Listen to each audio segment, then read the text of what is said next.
সম্মানিত ভিউয়ার্স, আমি মনে করি যে ভারত খাল কেটে কুমির ডেকে নিয়েছেন। আমি মনে করি কেন?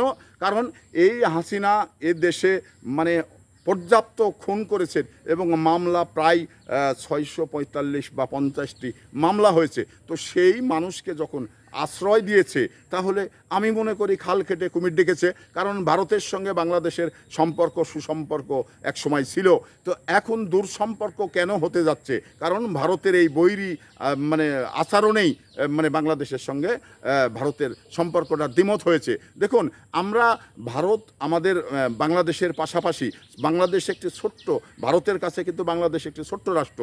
তো এই ছোট্ট রাষ্ট্রকে মানে একজন ব্যক্তিকে ডিফেন্ড করে রাষ্ট্রের সঙ্গে যখন দ্বিমত তৈরি করে, তখন কিন্তু আমরা বুঝে নিতে হয় যে বাংলাদেশের মানুষকে ভারত ভালোবাসে না, বাংলাদেশকে ভালোবাসে না, ভালোবাসে একটা হাসিনাকে।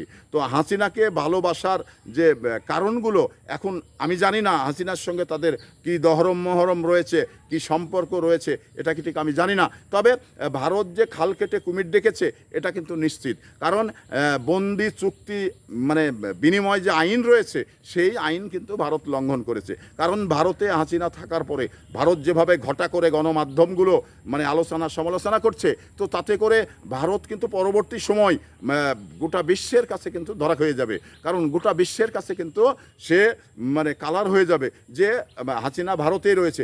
আমরা বিগত সময় দেখেছি যে কোনো খুনি আসামি যদি বিদেশে পালিয়ে থাকে, তাহলে তাকে চুপ করে লুকিয়ে পালিয়ে থাকতে হয়, মানে ঠিকানা উল্টাপাল্টা বলেই সে দেশে বসবাস করতে হয়। তো এখানে হাসিনা প্রকাশ্যেই ভারতে রয়েছেন এবং ভারত এ নিয়ে প্রত্যেক দিন গণমাধ্যমগুলো সোচ্চার হচ্ছেন, লেখালেখি করছেন। তো তারপরেও ভারত কি পরিশেষে বলতে পারবে যে হাসিনা আমার দেশে নেই?